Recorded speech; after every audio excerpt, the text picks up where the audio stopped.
আমার second blog এখান থেকে শুরু হচ্ছে। এখন যাচ্ছি মহাকাল মন্দিরে দর্শন করতে। আমি রেডি হয়ে গেছি, পুরো মতো তাড়াতাড়ি রেডি হয়ে এখন যাচ্ছি। এখন রাত্রি 1:30 হয়ে গেছে।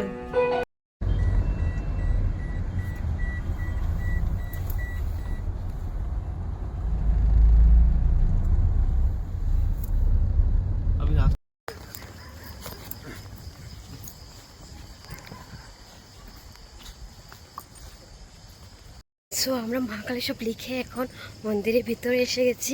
অনেক স্পিডে হেঁটে হেঁটে যাচ্ছি। সো গাইস, ভালো করে দর্শন করে এখন বাড়ি না কাল ভৈরবে দর্শন করতে যাচ্ছি আমরা।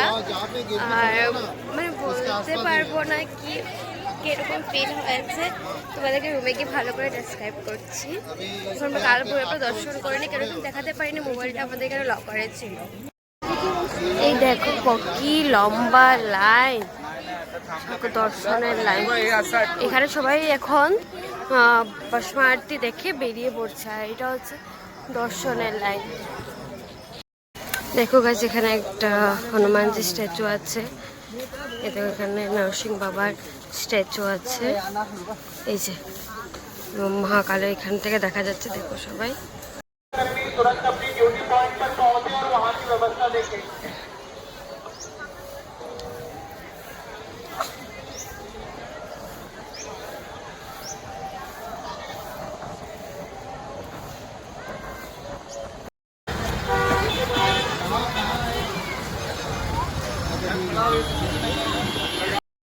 एक दो मंदिर महाकाल मंदिर के अंदर है।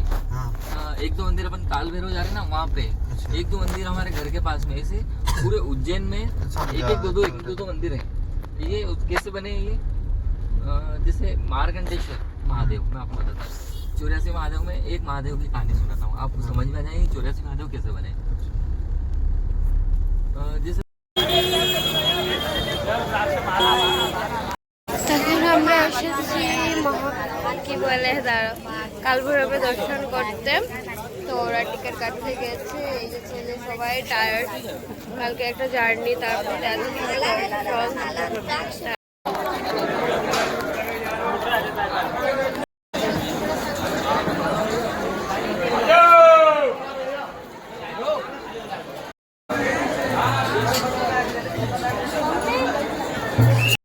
কাল ভৈরব মন্দিরের সামনে, এই দেখো মন্দিরের সামনেই বসে আছি। আমরা ভিআইপি লাইন করেছি। আর এখন আরতি হবে, আরতির পরে আমাদের দর্শন হবে। তো সবাই দাঁড়িয়ে আছে, দেখাচ্ছি তোমাদের। এই যে বড় সবাই দাঁড়িয়ে আছে এখানে। আর এটা হচ্ছে কাল ভৈরব মন্দির।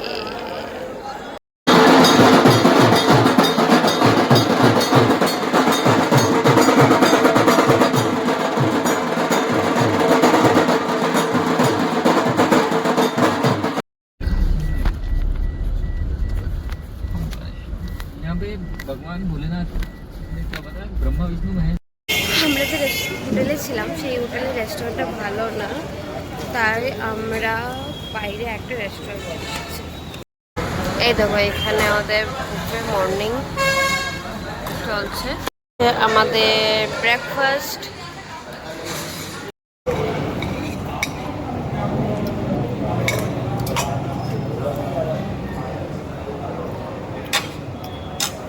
মজা দেখি, আমরা যে হোটেলে থাকি হোটেলের রেস্টুরেন্টটা ভালো না। আমাদের অনেক প্ল্যান চেঞ্জ হয়েছে, বললাম না কালকে তোমাদেরকে যে আমাদের প্ল্যান চেঞ্জ হয়েছে। তো আমরা কালকে ওমকারেশ্বর মন্দির দেখতেছিলাম, কিন্তু আমাদের টিকিট হয়ে গেছিলো কালকে রাত্রে, মানে আজকে সকালে ভোরবেলায় ভস্ম আরতি। তো আমরা ওমকারেশ্বর হোটেলটা ক্যান্সেল হয়েছে, কিছু হয়নি, রিফান্ড হয়নি, কিছু হয়নি। তো ইনস্ট্যান্ট আমরা রাতে পাওয়া যাচ্ছিল। ড্রাইভার তাদের একদম একটা হোটেল দেখেছে, তো স্টে করে নিয়েছে, ঠিকঠাক আসছিল, পরে বলছি আবার। এই যে শ্রী গঙ্গাতে এসে আমরা লাঞ্চ কি ব্রেকফাস্ট করলাম, ব্রেকফাস্ট টাইম। গাইজ এসে আমরা ঘুমিয়ে গেছি। দেখো কি রৌদ্র, আমাকে দেখা যাচ্ছে, তোমাদেরকে দেখা এখানে রৌদ্রটা। এই দেখো কি পরিমাণে রৌদ্র, এখান থেকে তোমাদেরকে দেখায়, তাকানোই যাচ্ছে না।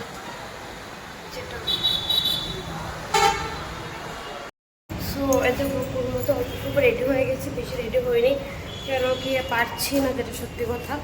তো এখন এখানে দর্শন করবো একটা শক্তিপীঠ, আর কি আছে আবার মহাকালেশ্বর মন্দিরে যাবো। তো চলে যাওয়া যাক। সো আমরা এখন গাড়িতে উঠে বসে পড়েছি, তো যাচ্ছি শিপ্রা নদীতে আরতি দেখতে। এখন আমরা একটা 51 শক্তিপীঠের মধ্যে একটা শক্তিপীঠে এসেছি, মাতা ঘাট কালীর।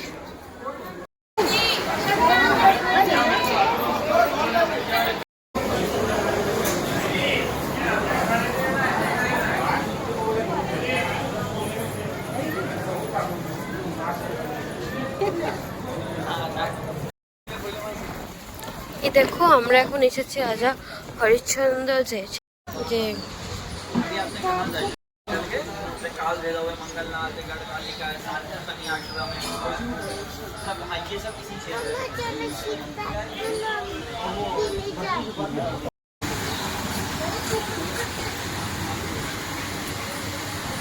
যে এখানে গোমাতা সবাই এখান থেকে মানে ওদের খাবার কিনে এনে দিচ্ছে।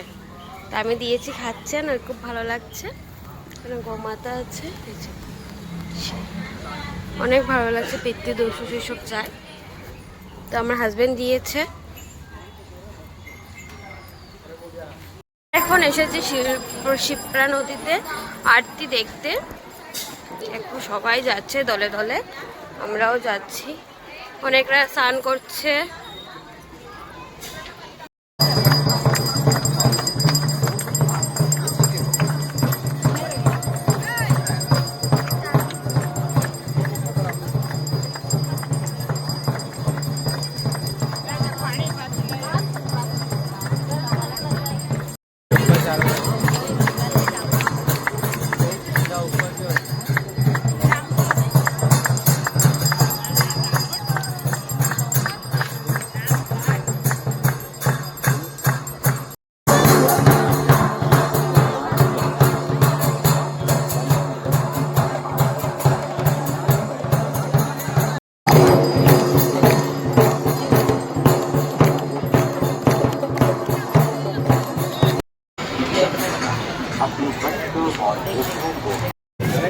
আরতি উঠতে পরে এখন চা কিনেছি, প্রচুর গরম, খেয়ে নি, তারপর আমরা কথা বলছি।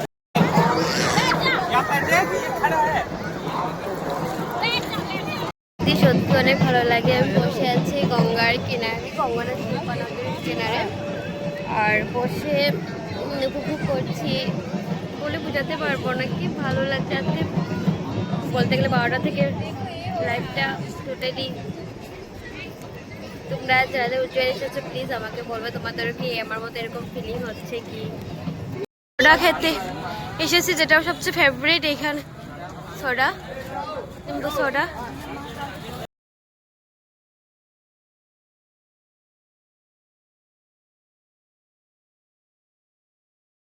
এখন আমরা আবার মহাকাল মেস মহালোকে এসেছি। লাইট শো আছে, ইভিনিং হয়ে গেছে। দেখো ওইখানে জাস্ট ইভিনিং হয়েছে এত সময়।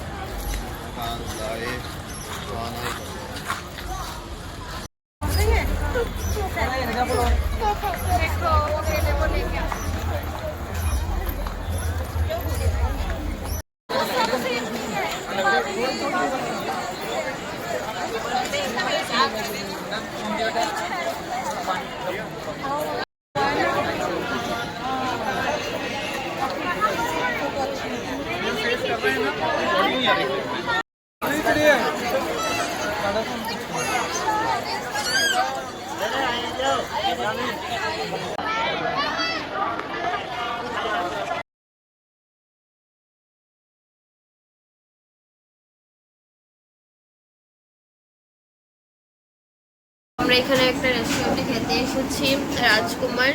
সকাল 6টাতে গেছিলাম, এটাতে খাবার ইচ্ছে ছিল, কিন্তু কি ভিড়, তো আমার হাজব্যান্ডের মাথা ব্যথা করতে হয়ে যায়। ডিনার করে নিই। এসে গেছে খাওয়ার,